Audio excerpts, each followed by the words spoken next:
Today I thought I'd do a combination video.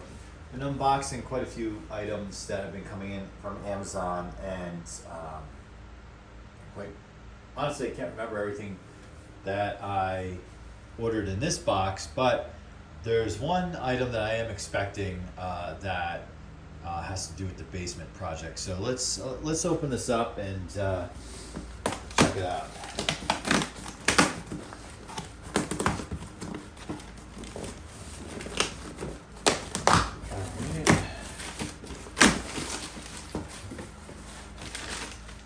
Yes, the top one has to do with the basement. And I might get beat up in the comments for this, but I've had experience with it and I'm going to share it. So the first item is one of these garage style lamps. Yes, they are LED, and I know I have some subscribers who absolutely cannot stand them, and they explain why in their videos. But I have one of these in the garage and it works very well. And the basement here, if you follow the channel and check out the basement cleaning video that Eddie and I have done, it's kind of dark. It's rather dark down there. And these things are a quick way to light them up. So I have, I think, six fixtures down there. 5, 4, whatever. So I just bought 2 to start to see what that does.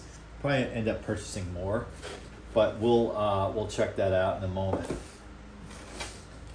What is this? Oh, shop. Speaking of basement, I have a micro shop vac of, it's a 1 gallon. It's really cool, and I totaled out the bag in the basement when we were doing that project last weekend, and so that needs to be replaced, which leads me to know what these are. These are for the 6-gallon shop vac.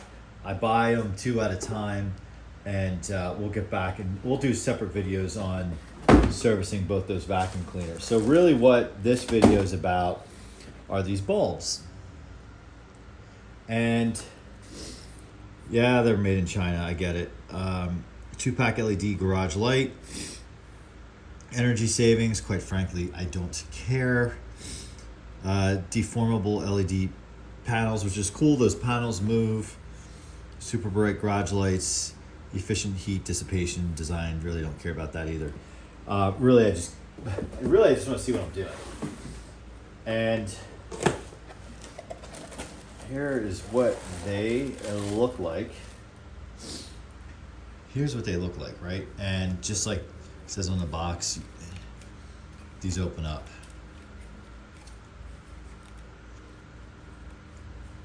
And they work quite well. Let's pull this little cap off. And then we have a second one here. So what we're gonna do, we're gonna go down the basement and we are going to install these.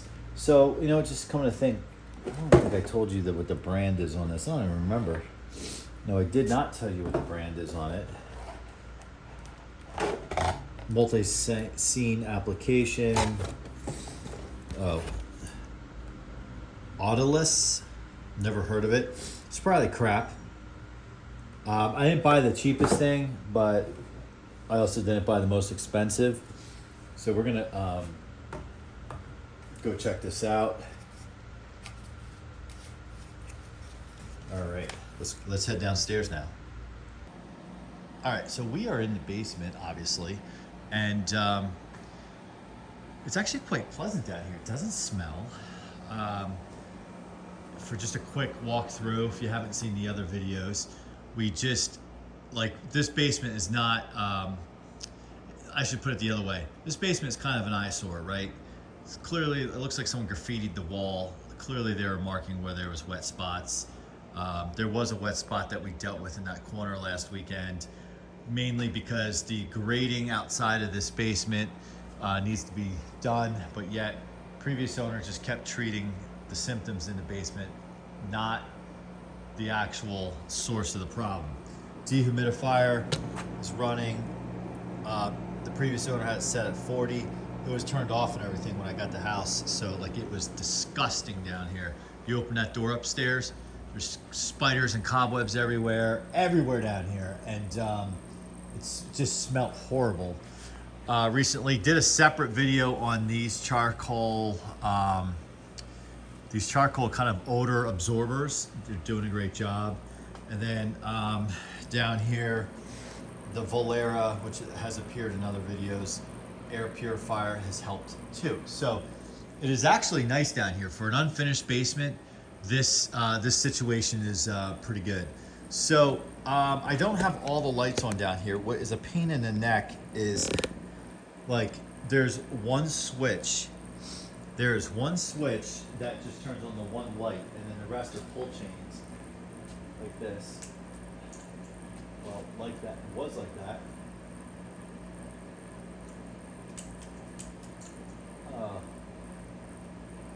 No idea. Maybe we have a bulb failure. Oh, this stuff gives me a headache. And I have to deal with that now. These fixtures are garbage. The one over there, the string is broken, but you can see they have the adapter for the plug. That's what's running the dehumidifier. This basement, other than that, only has one outlet under the panel there, and I just have the dehumidifier going. So what we're gonna do is, let's start. I think I want to just do these two over here because right now, well, let's turn it around so you can see what I'm talking about.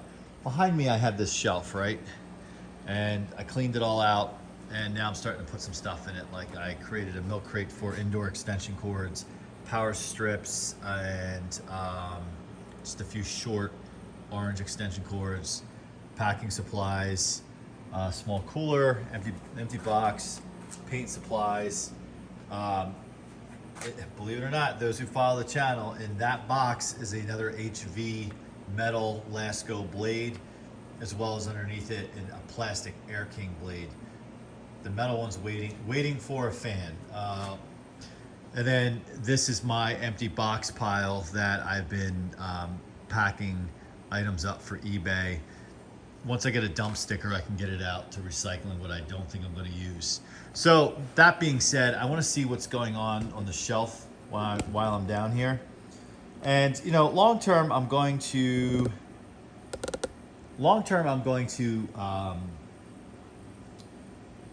wire this, replace these fixtures, wire this so you flip the switch, they all come on, and then I would like to set up a little workspace down here separate from the garage so we can kind of keep indoor projects easier for winter projects that we can chip away at, and have the lighting good enough so we can film nicely, or whatever, film in a good way. So what I'm going to do is attempt to put this in. So that means it's going to get dark. I'm staring in the light. Let's turn it off. As I wind this around it. This is all right. Let's first things first. Now I got the string caught in here. I'm trying to do all these things at once,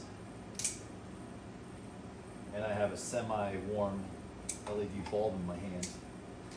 All right, we're gonna put this down. And those of you who don't like LED, I'm sure you really want to put it down. Okay, so next, we're gonna just try to do this.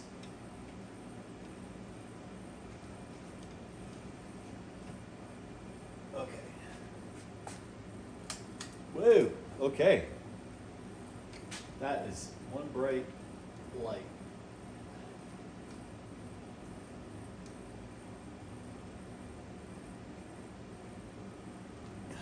So I cannot see because I looked right into it. But we can do something like that. That changes things down here. Now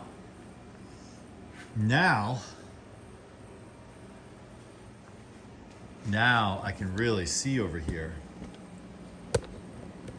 Really awesome. That's the plan, right? And really, I got to figure out what's going on with that bulb. So let's do a little test with that bulb. So the LED that I just removed from that socket, I'm going to put in here. Oh, there we go. I should have worn my sunglasses. So this, this really changes things down here. This is awesome. Now, unfortunately, the string on this one is busted. And yeah, you can see where it once was. So if anyone has a tip on if it, like I can pop that off, like the fixture off, to fix the chain, or do I just have to replace it? Let me know. I do know enough of what I'm doing to replace one of those, so it's not a big deal. The only problem is, yes, I know you don't technically have to cut the electricity to do it. I am not as advanced as you guys.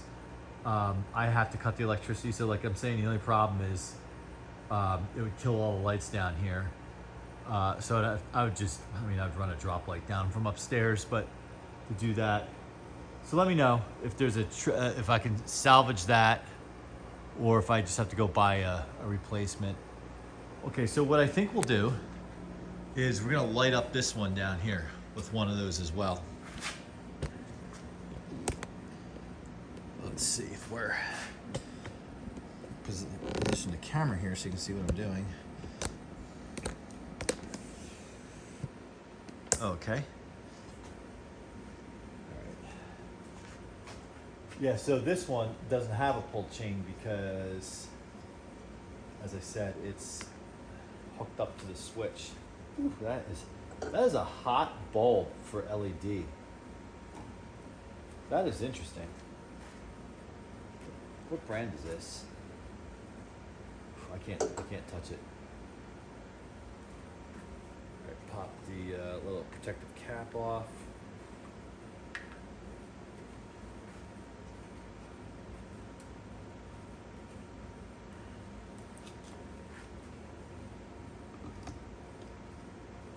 So at the other location, the basement has enough lights, and I have 100-watt equivalent LEDs all throughout the basement, and that is certainly bright enough in that space. So we could do this.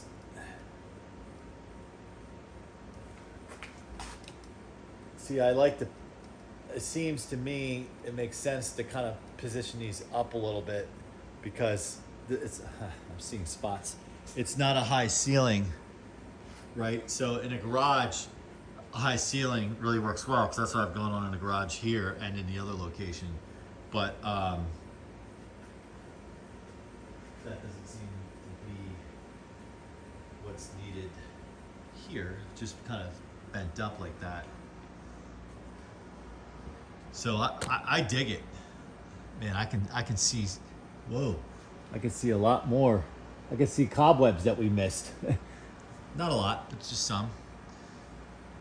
So this, I think, is an improvement, and it maximizes what little lighting I do have down here. And I don't know how, with it, if you weren't using LED, without adding additional fixtures, how you would make it significantly brighter down here. So that was kind of like the conundrum, so to speak. So I probably will order 2 more of these. Now the thing is, clearly we have this fixture back here. I guess I don't need to order for now, because I'm not doing anything with that space really until I kind of stop or do the grading outside. I want to make, put the camera down. I want to make this space like where I talked about a workstation for doing small projects, videos, as well as I have a really nice industrial shelf that I would like to display the box fans on, but I'm not doing anything again until I deal with that moisture issue. And then once I deal with the moisture issue, I want to repaint these walls and then set that up. But that will be the goal. And then I could see messing with the lighting. And then also as well, I wouldn't mind or be okay with in that situation if I'm doing shooting video somewhere along one of these walls, probably that back wall to the left, to add additional fixtures, because you know you're trying to eliminate shadows with the filming. This is the one that's out. So I think until I repair the one that went out, I'll just leave this as is. Once I do that, maybe we'll add 2 more. All right, so that's gonna be it. I'm not saying go get this brand of light bulb, but if you're dealing with limited fixtures and you need a way to really increase the brightness and has flexibility on which direction the light goes, check these out. Just do a Google search on garage lights, or do an Amazon search, and these will come up. Again, it doesn't have to be this brand, this Odors brand, whatever it's called. The other thing I don't know about longevity, I've been leaving lights on just kind of like round the clock in this basement because as you can see, I have that bulkhead door cracked open, and I don't want to invite rodents in here or anything like that. I have to get a better setup for the drain on the dehumidifier. There's no French drain, as I talked about in other videos, or sub pump to stick that hose down. So for now, that's what we got going on. But I know light is a deterrent, as well as Irish Spring, dryer sheets, and sound. So if you leave like a radio on quietly, that can do it too. All right, well, that's gonna wrap it up for this video. Thanks for watching, and let me know in the comments how you deal with your lighting in your garage, your basement, and if you've used these, what is the expected life out of them, and are they a quality product? Are they not a quality product? And all comments are welcome, even if it's off the lighting topic for the basement, as we're just trying to get this to be a more functional and useful space. We'll see you on the next one. Like, subscribe, and that's it for now.